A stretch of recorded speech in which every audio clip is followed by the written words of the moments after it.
Tinapay mula sa langit. A daily morning devotion with CRC family.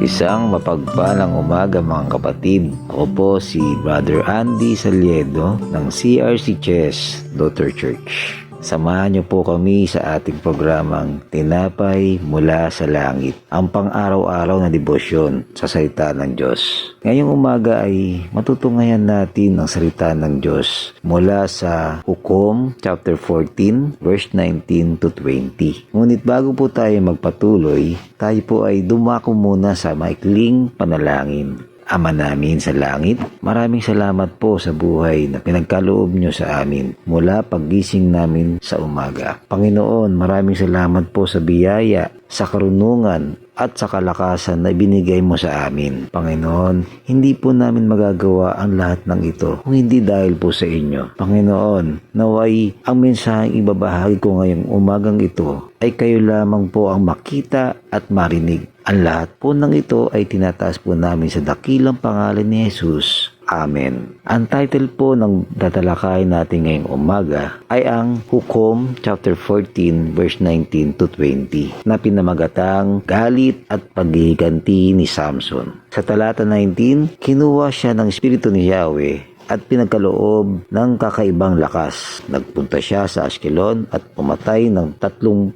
kalalakihan. Kinuha niya ang kanilang magagarang kasuotan at binigay sa mga nakahula ng kanyang bugtong. Galit na umuwi si Samson sa bahay ng kanyang magulang. Sa talata 20, ang asawa naman niya ay ibinigay sa kanyang abay sa kasal na naging matalik niyang kaibigan. Dito, mababasa ang simula ng seri ng mga labanan ni Samson laban sa mga Filisteo at ang trahedya sa kanyang pag-ibig nang kunin ng iba ang kanyang bagong kasintahan. Pinapakita ang matinding reaksyon ni Samson nang matalo ang kanyang pustahan. Dahil sa galit, sa pamamagitan ng kapangyarihan na binigay ng Espiritu ng Panginoon, pumatay siya ng 30 lalaking Filisteo sa Ashkelon upang makuha ang kanilang mga damit at maibayad ito sa kanyang mga pinagkakautangan. Ang conclusion ko rito ay nagpapaalala lang ng galit at padalos-dalos na pagkilos ay maaaring magdulot ng sakit at komplikasyon sa ating buhay. Gayunpaman, pinapakita rin nito ang Diyos ay mananatiling may kontrol at may layunin kahit sa gitna ng mga pagkakamali at pagsubok. Bilang mga mananampalataya, tinatawag tayong magtiwala sa Diyos, kontrolin ang ating damdamin at humingi ng kanyang karunungan upang makagawa ng mga tamang desisyon sa bawat pagkakataon. Ang tunay na lakas ay hindi lamang nakikita sa kapangyarihan, kundi sa pagsunod at pagtitiwala sa Panginoon. Manalangin po tayo. Aming Ama sa langit, salamat po sa iyong salita na nagtuturo sa amin ng mahalagang aral. Patawarin mo po kami sa mga pagkakataong nagpapadala kami sa galit at sa aming sariling damdamin.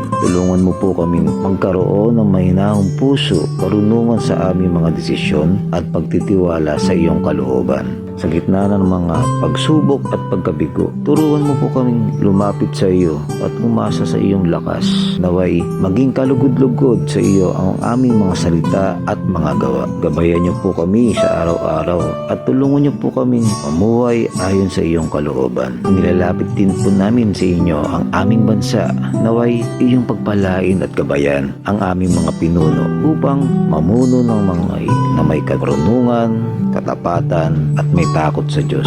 Bigyan mo po sila ng pusong naglilingkod para sa kapakanan ng mamamayan. Dalangin namin ang pagkakaisa, kapayapaan at kaunlaran ng aming bayan. Paglilingin po ang mga sugatang puso, palakasin mo ang mahihina at bigyan ng pag-asa ang mawawalan ng pag-asa. Ingatan niyo po kami sa anumang panganib, kalamidad at kaguluhan.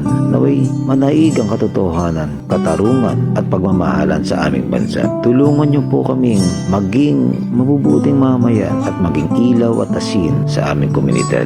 Ang lahat po ng ito aming hinihiling sa matamis na pangalan ni Jesus. Amen. Maraming salamat po sa inyong pakikibahagi sa ating programa. Lagi po nating pagninilay-nilayan ang salita ng Diyos mula sa ating puso. Dahil lubos na magiging kaunawaan natin dito, hindi po ninyong kaming samahan bukas sa pagninilay ng kanyang mga salita sa programang Tinapay Mula sa Langit. Malayo rin po ninyong i-share ang video na ito upang kayo rin ay may pagpapala sa iba. Pagpalain po tayong lahat ng Panginoon. Magandang umaga po and God bless po sa atin. To God be the glory.